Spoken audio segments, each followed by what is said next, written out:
Hello, everybody, and welcome back to this week's episode of the BeDifferential Podcast. I'm your host, Ava Gregory, and this week we are joined by the president of Watkins Glen International, Dawn Burlew. Welcome to this week's episode. Thank you, Ava. It's nice to be here. I'm really looking forward to our conversation. For the listener, Dawn is one of the victims of me reaching out blind messaging, and I'm really excited to hear your story and your background a little bit more. Before we really get into it, do you want to give the listeners just a little bit about yourself and who you are? Sure. So I'm actually from the area. I spent my whole life about 15 miles from the track. Went to high school here, went to college, and was able to get an internship at Corning, which is a Fortune 500 company. Spent my entire career there. But my original internship at Corning was working with the comms team when Corning purchased the track and decided to open it back up as an economic driver. And that was my first, wow, we have this in our own backyard. You just, as a kid, you didn't realize it. And so, fast forward, several years, 40 years or so, I kept doing projects with prior presidents in my career and just always kept attached to the track, kept coming to the track for events all the time, and have always had a passion for cars. It's my second passion to horses. So I just wanted to. And when, the past president was retiring, it was one of those things where I was like, wait a minute, we need to make sure this, this has got to be top of mind for everybody, whether you're sitting in Daytona or where you're sitting here local. How do we help this out? So Yeah. there again, the stars kind of lined up. And then NASCAR and I chatted and they said, well, why don't you do it? And I was like, literally, I was like, me? I just want to make sure you get the right person in here. But I will tell you, from being in the area, it's super easy to promote the area and to promote the track and the team that's here. The NASCAR work team and family just made it an easy transition from my prior career. And I have not looked back. I honestly have not looked back and had one step where I went, oh, what did I jump into? It's literally all been fast forward, and amazing. It's literally been an amazing, 14 months.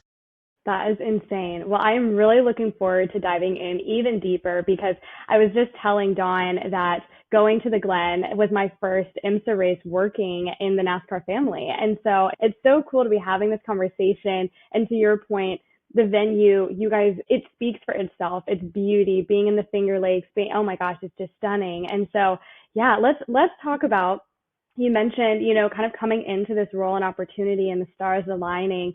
Can you tell us a little bit about your prior career and maybe how it ended up getting involved in motorsports and really when the opportunity came and they said, what about you? What made you say like, okay, yes, I'll take this leap into it? So I spent a significant amount of time in all facets of business management. So from facilities management to international real estate to finance, corporate comms, marketing. So it kind of put a whole bunch of skill sets in a basket. And really that's what it takes to operate the track is we've got all those different departments that you have to maintain and work with in order to be able to produce our events. And I worked with government affairs, so you work with a lot of local and state institutions. And I guess when I sat back and looked at it, I was really thinking, oh my God, my motorsports I love it and I know about it, but do I have a high enough, institutional knowledge of it? And then when I sat back, I'm like, look, I got the business side, I've got this side of it. I can learn more about the motorsports side. Yes. So I did. I honestly spent last year like literally getting behind the wheel saying, what is it like to drive around the track? Which at first, was kind of crazy, but I'm like, I can do, I want to know the business side. I got to understand the technical side. So when they say this is what's Yes. happening, I want to know about it. Actually, I had the most fun doing it last year. It was incredible. We'll continue to grow that skill this year too, because that's one that, trust me, does not come behind a book or anything. So that's been a lot of fun. But it was actually just multiple positions and all the great years I had at my prior career. You kind of put them all together, and that's what made it a great fit. Yeah. So there was, I did have okay, do I know, like literally, do I have enough institutional knowledge on the motorsports industry to say I can do this? And then I was like, my God, I followed it for my entire life. So yeah, I can jump in. And the team has been wonderful here at the Glen as well as at the other track presidents. If there was ever a question like, okay, how are we going to do this or how's this need to be run? there was never a moment where I felt like I was on an island. Gosh, I respect and appreciate this perspective that you've shared so much because I do think it's important as a leader to have a well-rounded background. And obviously, being president of a racetrack, that there's so many facets, there's so many Hmm. skill sets and so many personalities to manage. And, I've seen some examples of people being really, really, really skilled in one area, but then not necessarily having the consideration for what other team members might be prioritizing or anticipating. And so I love that you were able to take this vast background and combine it with something that you enjoy as one of your passions into now this role. I mean, that's amazing. Can you maybe walk us through? You mentioned you do have a diverse background in different roles. What were some of maybe those experiences or key moments in your career that you feel prepared you that you also might see being applied now? I would say one, I worked in I ran a customer service group for a long time. And it was an internal organization, but then we had, external facing client base. And that really brings you, every day, every single one of our fans is important to us. So that really makes you appreciate and understand, you've got to be hospitable at all different levels. And, they might be having a good day or a bad day, but you've got to deal with them at all those different type of things that are going on at the track. You've got to be extremely nimble. The motorsports is high pressure, it's fast, and you got to be able to make good, quick decisions and feel good about them and feel sound about them. Yeah. It's the 80-20. You can prepare for 80% of the situations you're going to be confronted with, and the other 20%, you're just going to have to say, I got it, I'm going to make the decision, and we're going to walk it. We're going to live with it. Yes. It might not be 100%, but we're going to stand with it. Going to stand with the team, and we have to be nimble, and we may change a little, but I think that's probably the big thing. And budgeting. I spent a lot of time in finance at all different levels. I equate the track is to what a plant was or what a Mm, building a new facility was. All the numbers need to work. At the end of the day, um, Daytona needs to be happy with what my facility is doing, just as it is for any other track that is out there. So we are part of a bigger organization, and we need to realize that and be able to be a contributor at all different levels, manage our expenses at all different levels, and put the gas on when we need to, and then back off when we need to. But you got to be nimble, and I think that's probably one thing that I brought with me is those skill sets that you get nimble and understand, communicate, and be a project manager. And we have several projects going on all the time, and they could be at different, levels of success, but that's okay. It really just depends on which group's leading them and where they are with their progress. But at the end of the day, the delivery is the event. It could be IMSA, it could be our cup race, it could be SVRA. No matter what it is, they all have a project plan that we're following. It's just managed by different groups, and our delivery is different. absolutely. I love how you look at it that way. And I think in some roles that I've had, I share that sentiment of looking at each partner or client coming in as project management, right? They do require different skills. So that's a really a cool way to look at it, honestly. And I love that you brought up budgeting as well, because face it, right? Like running a racetrack is an expensive operation. It requires a lot of consideration and prep. So I love as well the 80-20 coming from a racetrack. You will never be all fully prepared. You can think you have done everything, and then something crazy is going to happen that you literally could not have prepared for. So I love that so much. Could you share maybe just to those that are less familiar, like the elevator pitch of Watkins Glen? Like, what should we know about the facility? So when it was somebody, when I travel, I used to always say I'm from Watkins Glen or I'm close to Watkins Glen International. And when I traveled international, and the first thing they'd say is, "Oh my God, we know all about it. We know where it's at. We don't know where upstate New York is, but we know where the track is." And I'd be like, "Okay, we're close to the track." So I think the biggest thing, one thing I always said is we're an iconic track. We're the one of the first for motorsports. We've got history that is longer than most of us are old, thank goodness. And it continues to be a barrier buster for motorsports and what it has to deliver. We're always innovating new ideas and keeping the track fresh, but at the same time, we haven't changed the footprint. The footprint Mm, of the track itself has stayed the same. We do have the two courses. You have the short course and the long course. But at the end of the day, that footprint is pretty iconic. And yeah. that's what people want to see. And that's what our fan base wants to see. That's what the drivers like. They come here for various types of racing all the time. We start Cars on Track the first weekend in April actually, and we don't go cold until the first week in November. And I can tell you that Monday last year after November, I came to work and I was like, what is going on? Why is it so quiet? You come to just want to hear the hum every day. So we're pretty excited about that. But that's probably the most exciting thing about it, is that we're iconic and we continue to be that way. And every day somebody wants to hear something about the track or some part of history about it. So we talk about it all the time. We're out and about in the community, and that's where we want to be. Yeah. Can you remind me, when was Watkins Glen founded? 1948. That's amazing. And seriously, what a rich history. So you're talking about, obviously, you're keeping the integrity of this property and you're keeping the homage to its history and past. How do you balance maintaining that history and the tradition of the Glen and of so many other activations and events that you host, while also pushing for innovation and growth? Because as we just touched on, it is a business. So where is that line for you guys? Well, I think, something I had talked about is we've kept the original footprint, keeping the signature features of the track, like the S's and the carousel and things like that, as well as keeping some of our signature events as, IMSA at the Glen and our Cup Series, which things that truly give us an identity. Sure. That we can't ever want to give up. But also we followed that by doing some, safety enhancements. We do safer barrier. We do, improved our runoffs. We've done, some of our fan experiences. We've brought in our mobility pit seats for folks. So we continue to enhance things like that for our fan base to make it, as I say, a little more enjoyable every time they visit us. One thing we did this year is we did cell phone charging stations that were solar. Yeah. Wow. So we kind of, we put them all over a few places all over the property, and they were super well received. I think we only had like maybe 2 where people, lost their code or forgot their code, and we had to get security to open it up. But that's the beauty of it, is that we keep enhancing things like that. We implemented a super aggressive recycling program this year, which paid off for us, tremendously. And at the end of the day, that's what we want to do. We want to be good citizens to our community and to the environment. I mean, we're a big track. We have a lot of people that come and go 7 days a week, for a long time, for 180 plus days. So it's important to us to be a part of it, and doing those type of things to make a nice experience for our fans, as well as being good to our community, is important to us. So those are some things that we.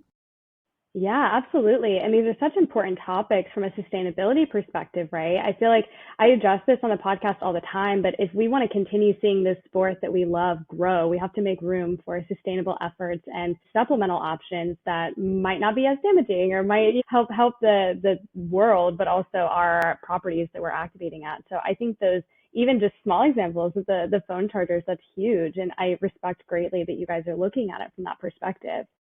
So I think obviously we mentioned Watkins Glen has such a rich history in American motorsports. And you said that growing up, you always lived nearby, you always loved motorsports.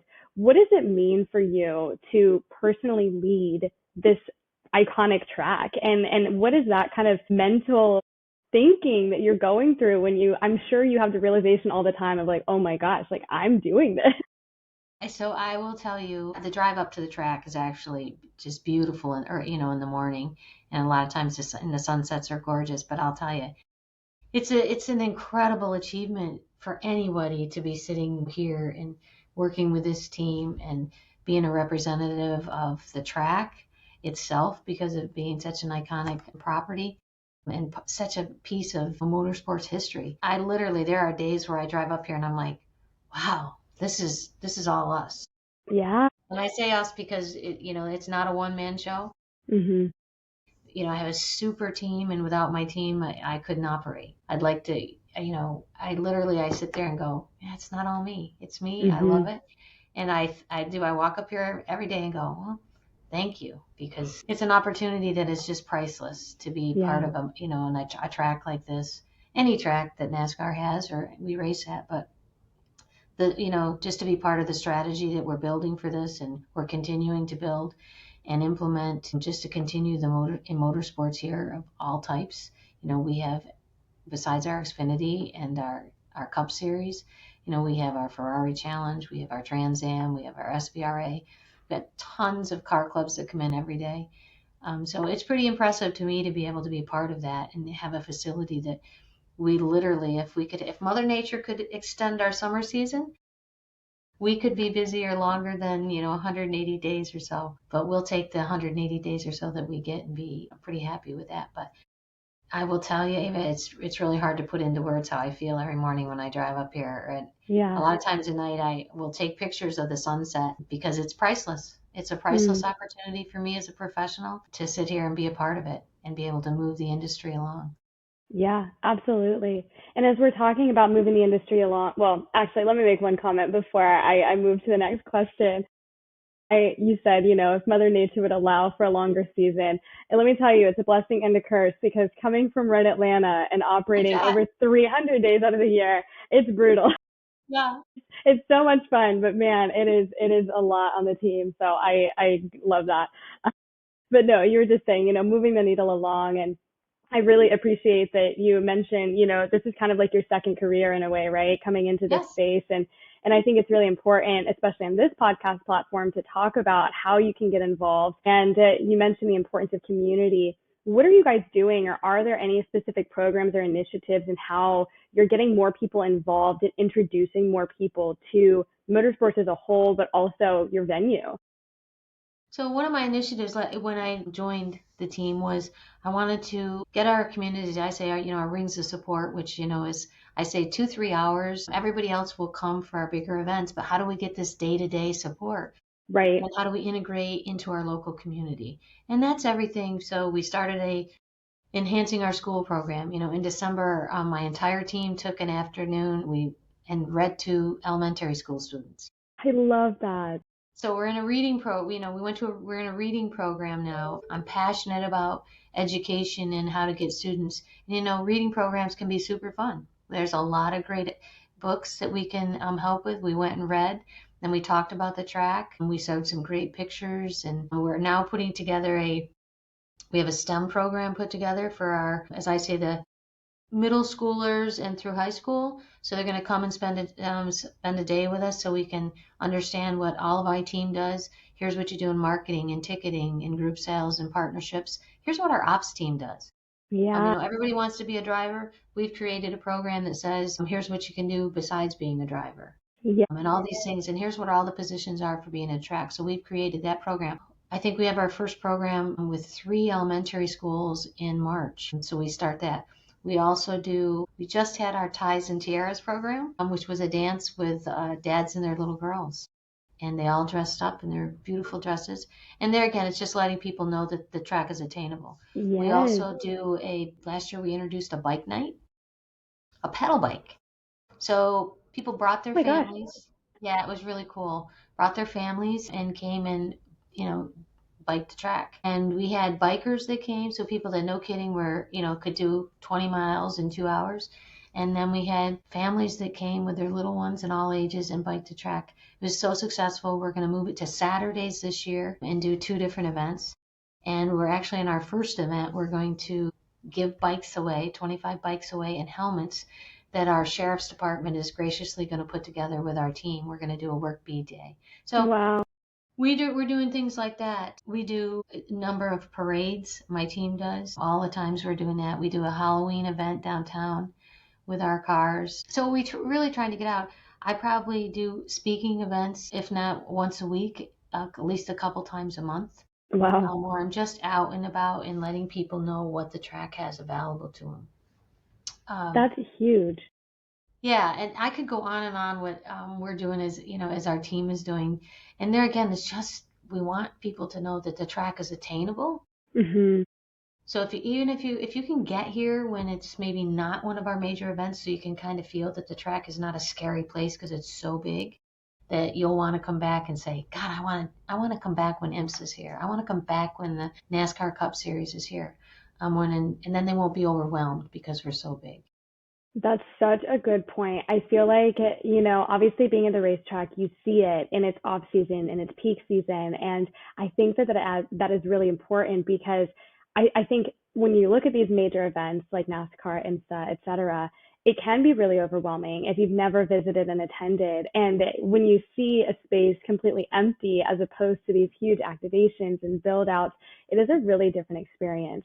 I love what you're doing with the exposing to the community, the access and entry points of how to get involved. And you mentioned a couple minutes ago talking about like the economic impact and the business impact, but what a positive impact to just generally be more involved with the community. I think that especially for racetrack perspective, it's so important to have that political like representation, the community aspect, and I think that that is just integral. And it sounds like you guys, I mean, I had no idea that there was this many available options. Obviously, I'm not based in New York, but Right. you know, that's so impactful, and I'm feeling pride for you, and I'm like not even a part of it. That's what I want. So obviously you found a lot of ways to feel like fulfilled in this role, and you've seen ways to make an impact. Is there a particular moment or event since joining the family at Watkins Glen where it was particularly memorable for you? Whether it was, seeing it, being a part of it, was there just a moment of reflection during your time so far where you were like, wow? Um, I'll honestly say so. First part of last year, we were building our new building, which is right here on the corner of the track. But prior to that, we were downtown, right on the end of the lake. Beautiful. It's beautiful to be on the end of the lake, but there's nothing like being at the track. And we moved up right after IMSA, so we were super busy. It was just more about let's get our offices in, and we got an event to put on, and we were already fully immersed in our summer season. And I actually think it was probably the Monday or Tuesday after IMSA. And once again, I'm an early person, so I came up the hill early, and there was just very quiet. And I actually stopped outside halfway up the hill because it was just like, wow, this is us. And that's all I could Yeah. think of is like, this is us. And when you come up the hill, you can just see a large portion of the property. So you can see gate 2 and up through, the S's and over to the media center. So you really get like this, as I say it, it's the aha moment.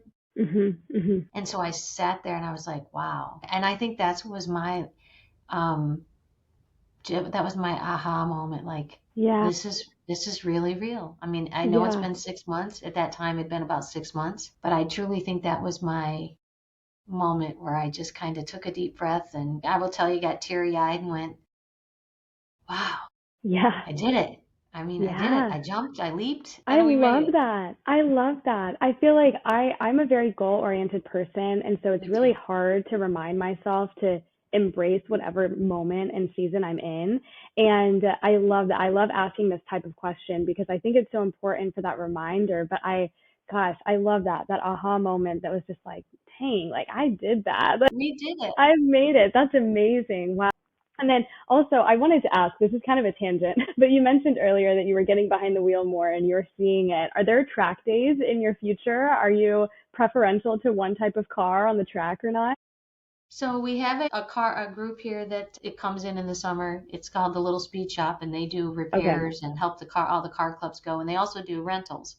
Oh, okay. So depending on the weather and stuff like that, and when the track clears at night, I go out and I can get lessons. That's And so amazing. it depends. It really depends on what car somebody hasn't rented. That's what I get. My pick, I said my pick of what's left is, but they're always great picks of what I have. So it's been everything from, the Camry to a BMW to literally, but I think it's probably too new to say I really like one more than the other because Okay. we have Okay. a ton of just basics. Yeah. And what's really cool is everything is computerized in the car. So it talks to you and tells you besides the instructor talking to you. Yeah. And then I get it on an SD card where I actually can put it in my system and look at it and say, oh God, that was horrible braking, or that acceleration, you know, too slow, too whatever. You're conservative, you're waking. So it's actually been, how sometimes you get to the point where you're like, what else am I going to learn new? You can Yes. always keep getting better at writing and reading more and stuff like that. I'm like, what else can I do? And so I thought, well, I need to understand a little more about the track. Yeah. So that's my goal again. And when the weather clears up, when time allows, we'll go back out and start my training again.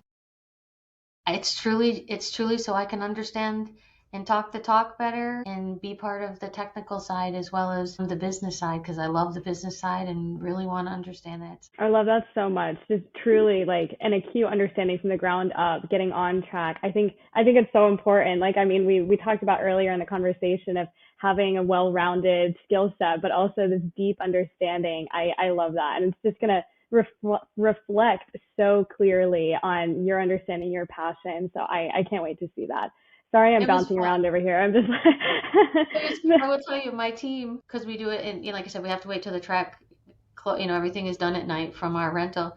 And I was out doing it, and that evening, one of my colleagues said to me, said, are you learning? And I'm like, and he goes, I ran into so and so down at for dinner tonight, and he said that, and he's like, I thought, no way is he telling you. I said, I told you I was going to do it. yes, So my team has had a lot of fun with it too, as good, well. So it's been, it's good. just, I'm one of those people that I like to understand things, and, Yeah. I want to be a part of their world, and it's part of my team's world. Yeah, that's so important. I know that your team appreciates that so much too. That's amazing. So as we're talking about you learning new skill sets and having this deep, acute understanding, can we talk a little bit from your experience, your career? What is maybe a piece of advice you would have for people getting more involved, specifically women in motorsports and getting involved at the professional level, not necessarily a driver, but coming into it from the corporate side, whether it's working for a racetrack or being involved in marketing or whatever the roles may be, what may be a piece of advice you would have for someone interested in learning more? I think one of my biggest one would be is, if you got business management skills, marketing skills, get involved. Mm, Don't be afraid to take an entry level role. I mean, if you're yeah. going to just start somewhere and you want to get into, maybe it's a new industry for you, take an entry level role and, set your eye on the goal. Mhm. I always say to somebody, don't be afraid to say, I want your job. Right. That's your Right. goal. That's your energy to say, not that you're going to take their job, but to have that aspiration that that's the job I want, whether it be 2 years, 5 years, or halfway through your career. But if you Mhm. don't have an aspiration and a goal, what's going to be your driver? What's going to be that Mhm. fire in your belly to get Yeah, you where you want to go? that's so good. A network, exceptional communication skills, and don't be afraid to ask.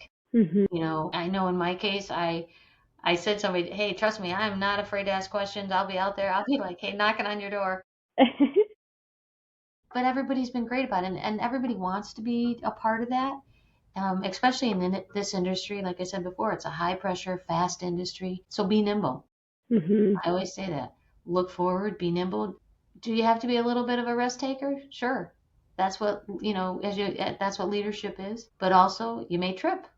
Everybody Yeah. trips. Dust yourself off, move on. But that'll give you a sound foundation to know where you want to be and what you want to do. If you can do some volunteer work at a track or in whatever industry it is, whether it be partnerships or marketing, ticketing is the gates at a track are pretty interesting to work to get some true fan experience and things like that. But, all tracks have a lot of volunteer roles that they're always looking for people that truly want to be in the industry and be a part of. And there's lots of opportunity to grow.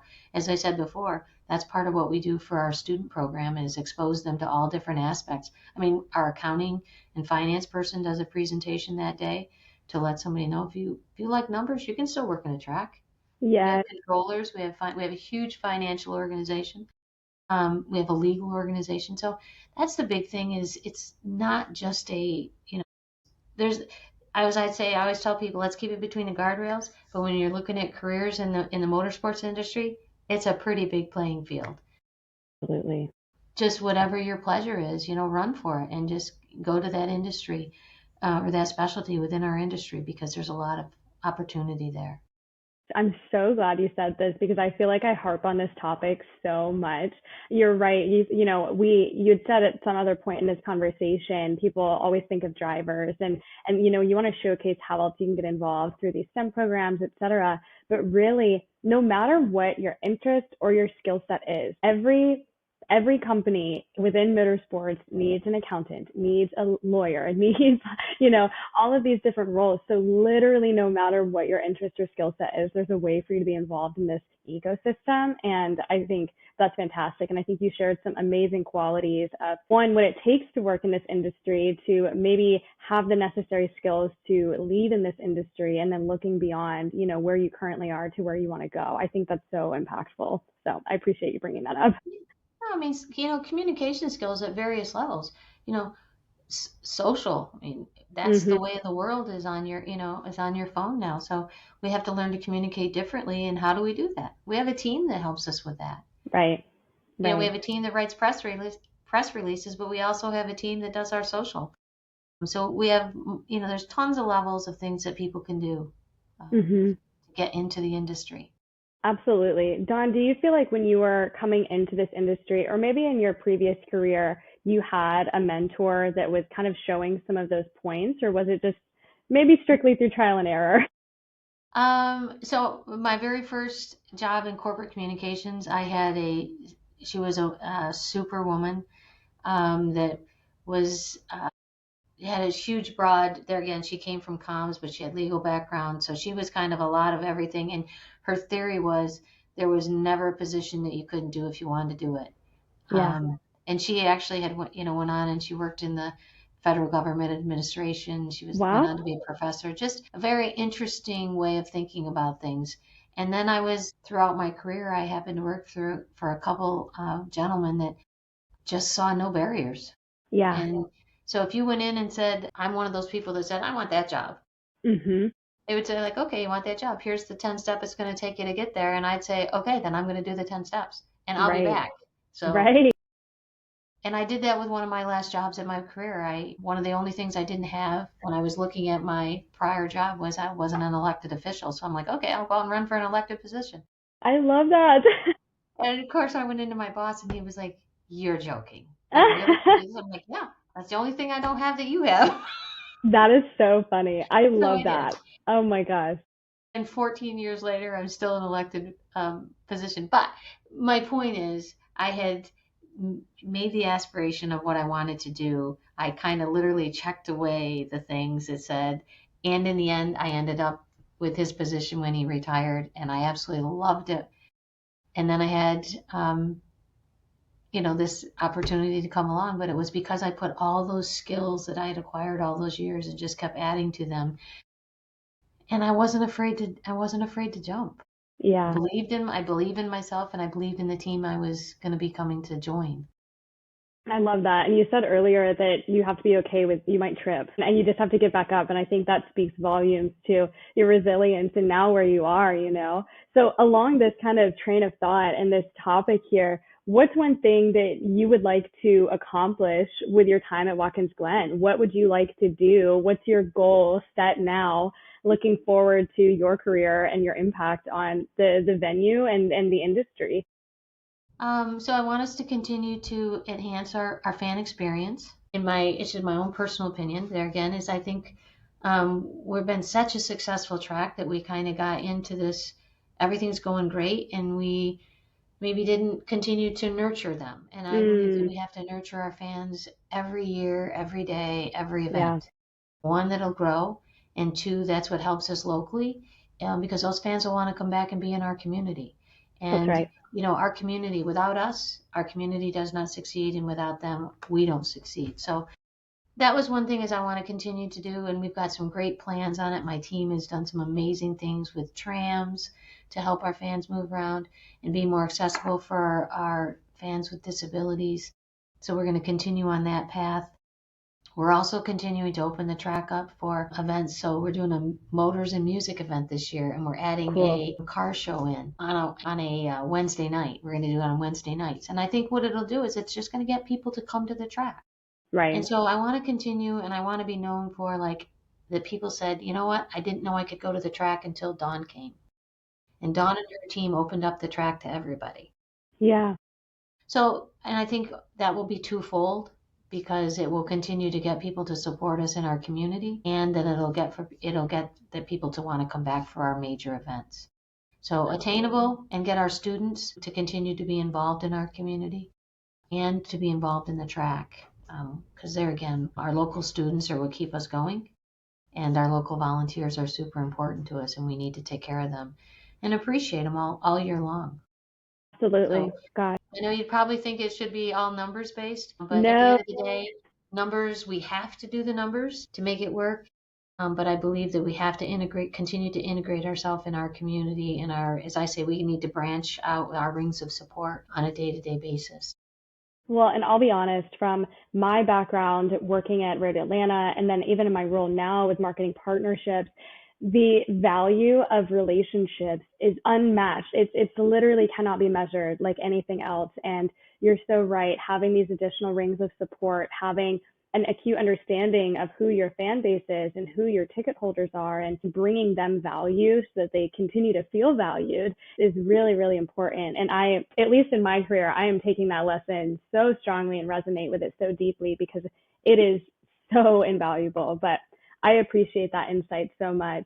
And Dawn, I have to ask too, with just rounding out your this conversation and looking at your time with Watkins Glen, I think you just mentioned I want people to say like I didn't know I could go there until Dawn, came in and showed us. What is your is there a way that you're measuring that? I feel like this is the hard part of looking at putting value on relationships is sometimes there's an intangible metric. Is there a way that you're saying like this was a success? So actually, there is. I'll use our motors and music events. So for years we've had music on Wednesday nights. It wanes from 50 people to 250 people, and that's Mm, all we did. So and we also had a festival, a very successful wine festival. But due to time and just 20 years, it's waned as well. So we started to reimagine it last year. We're completely reimagining our our weekly music festival to motors and music, so we're appealing to more folks. And our festival, we're doing the same thing. Kids were allowed, but never to be able to take part on property. This mm, year, we're going to have a whole kids zone during our festival, and we're going to have cars on track, which we've never done before. So I find that kind of funny. You have events on track, events at the property, but you didn't have cars on track. Like yeah, that's what we do. We got cars on track. We'll be able to see, there's going to be change, but we yeah, do believe that with these changes, we'll feel that what people will feel like it's more attainable and they'll be able to come. Their families will be able to come. We're renaming some of our events to say, or some of our buildings on property, excuse me, to say, the Glen Club presented by our presenter rather than carrying the presenter's name to make it more family oriented.